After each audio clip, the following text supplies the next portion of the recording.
The Warner brothers, Harry, Sam, Albert, and Jack, were different from other Hollywood movie moguls in the industry's early years. They were cunning, brash, outspoken, and passionate in ways that deviated from industry norms. The most consistent brother was Harry, a stoic businessman and proud immigrant. Sam was a technical visionary who went too early. Despite serving as a loyal ambassador for the family brand, Albert largely avoided the public eye.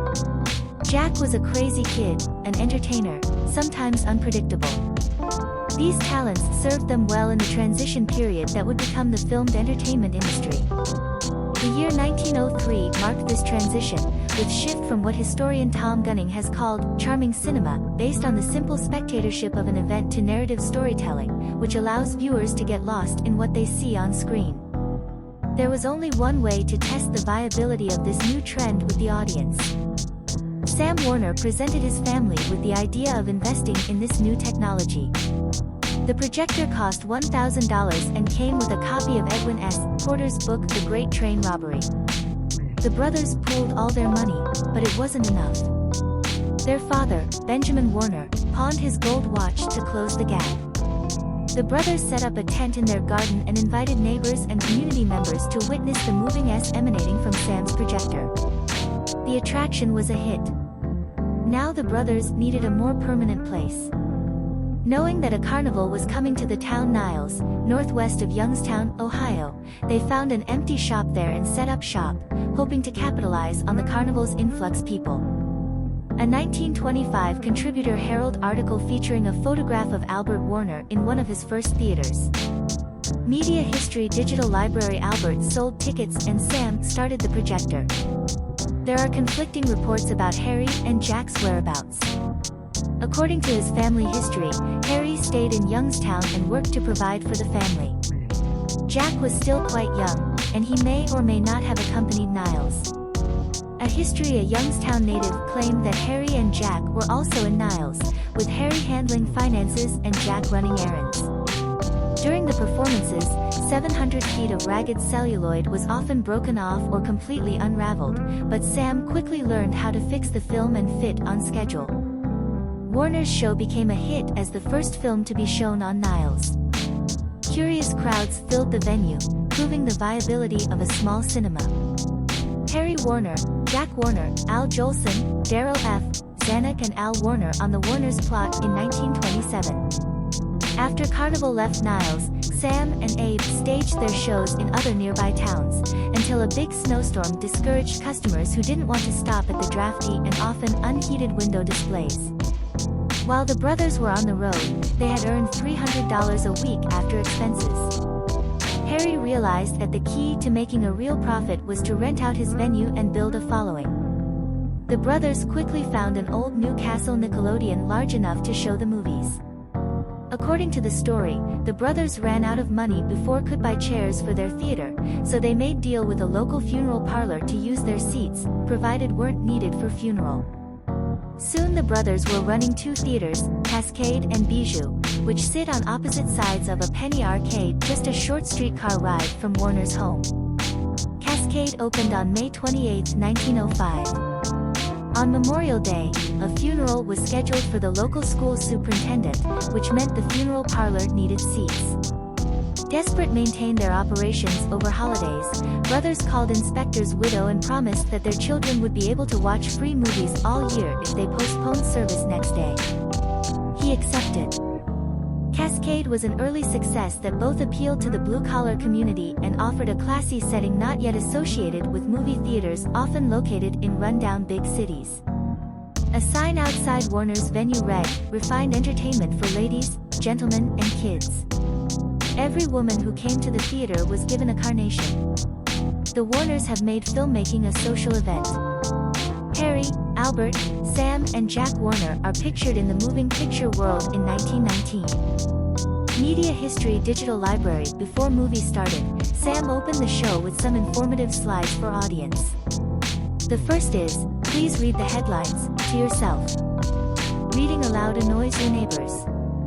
It's, "Ladies, please take off your hats, and, gentlemen, please don't spit on the floor." When first reel of the film was finished, a slide appeared that read, "One moment, please," while operator changes reels. Ben Warner proud that his sons brought this new cinematic technology to community, but on second day of operation, he was even more proud when there a line on block as patrons waited to see show. Me and Pearl closed shop for the day and watched show. After first performance, the audience was so stunned that no one stood up when house lights came on.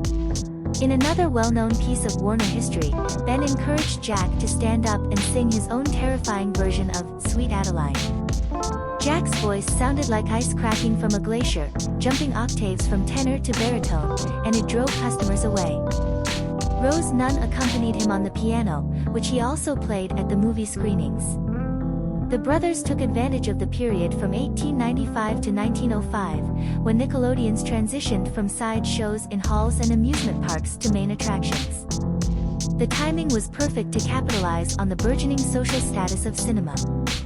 Movies became most popular outside of major cities, where traditional theater had less of a financial hold on audiences. In rural areas and smaller cities, Nickelodeons and showcase theaters rose.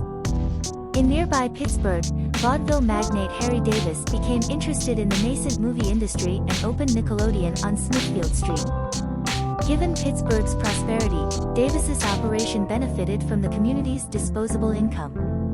By the end 1905, cinemas were not just places of assembly, they were centers of communication and cultural diffusion. Warner's Cascade Theater followed the trend, combining movies with vaudeville performances. A first movie job can be extremely dangerous, especially at a time when smoking is common. As the film passed through the projector, it was not wound onto another reel. Instead, the film was piled on the floor or in a trash can. In his autobiography, Jack tells story about a security inspector who was advised not to smoke around highly flammable celluloid but entered the projection room with lit cigarette. There was a roaring explosion that blew part of projector from the ceiling into sky.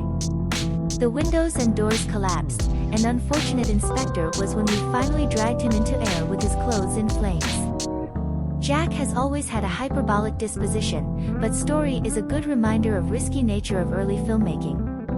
Producer Harry Raff with Sam Warner, Harry Warner, Jack Warner and Albert Warner in 1927. By 1907, the term nickel craze was describing both the widespread popularity and widespread disapproval of these 5-cent cinemas. Some worried citizens feared that these little theaters were ripe places for pickpockets, while others worried that motion pictures were corrupting the youth. Some thought that sitting a dark movie theater was a cloak for evil, and indeed, in some theaters, customers sat under light and watched the movie through holes curtained. New York City Police Commissioner Theodore Bingham denounced the nickel craze as harmful, demoralizing and a direct threat to youth. Trying to grow a business amid such rhetoric, the Warner brothers are prepared to deal with industry censors and moral crusaders. The years following 1907 were crucial to the Warner family, both personally and professionally. Harry met his future wife, Ray Levinson, at a local dance. Having entered a series of dance competitions with his sister Rose, Harry was a total dancer. Like Harry, Ray came from a Jewish immigrant family, but his ancestry was more intellectual, educated, and cultured. Unlike many Hollywood kings, Harry only married once and stayed with Ray until his. In 1908, Abe met a Jewish girl named Bessie Krieger and they were soon married. As Nickelodeons popped up in nearly every town, demand for movies skyrocketed, and audiences craved new content. Harry knew right away that the real money was in movie distribution. The brothers went to Pittsburgh and opened Duquesne Amusement Supply Company, named after a local college, in hopes of adding a touch of class to the business.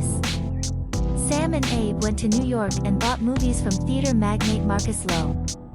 Lowe, next best man at the MGM Studios, sold his backlog of used movies to brothers for $500. While three older brothers were becoming more and more busy with their movie adventures, poor Jack was still in the status of a child brother, but would soon be taking a break from family business.